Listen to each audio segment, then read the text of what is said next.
Nelson's Daisy Cakes are all made from scratch in America, right down to the cake tins, which is the reason that Barbara Corcoran invested in the company during Kim's appearance on the hit TV show Shark Tank. And since then, the company's continued to grow, with Kim recently releasing the Daisy Cakes cookbook.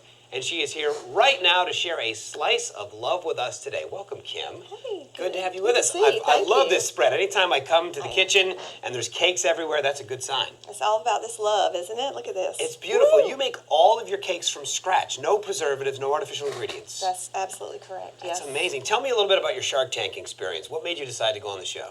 I got a call from a friend who told me about the show, and I hadn't heard of it. I was auditioning for season 2, and I went online, I uploaded my information, and the casting director called me the next day. Wow. I sent her some cakes, and we started that process. You bribed her with cakes. Heck yeah, 4 of them. Nicely done. And Barbara Corcoran responded. She loved it, and Loved it's been a bit of a roller coaster ride since then. Yeah, you guys got the book out, and things Yes. are exploding for you. She told me 2 years ago at our retreat she said, you need to do a cookbook. And I said, okay. So right after the first of the year, I started working on it, and it came out about 2 months ago. Well, congratulations. And we're going to make a little something, and I'm going to get to help, yeah? Yes, please do. All right, so we're going to make a... This is one of my all-time favorites. Oh, great. What is it? It's a chocolate pie. Chocolate. I can get behind that. It's so Chocolate easy. pie.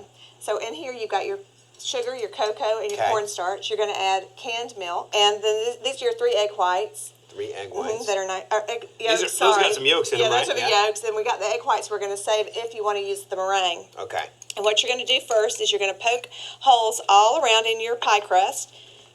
Keep it from puffing up. Is that a homemade pie crust right there? This is not. But there's a recipe for homemade pie crust in the cookbook. But you know, it's nice to not have to have a homemade pie crust, because sometimes during the holidays especially, you're just trying to get something made for all your guests, yeah? Yes, and you just don't have enough time to do everything. Exactly. And so don't feel inadequate.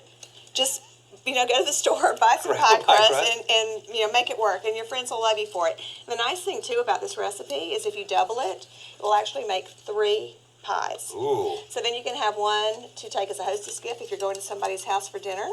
And then you can keep these frozen in your freezer so that when the company does come over, you can cut a nice slice or 2 and have Got it it ready. for friends. It is so nice to be able to make things in advance during the holidays, because, as you said, it gets you out of the kitchen and it gets you back to enjoying the family like you should. Now, we've got in the oven, we have got, let me just grab a little thing, we've got a baked up pie crust. Yeah, and you just follow the cooking directions on the packaging as far Okay. as how long to cook it.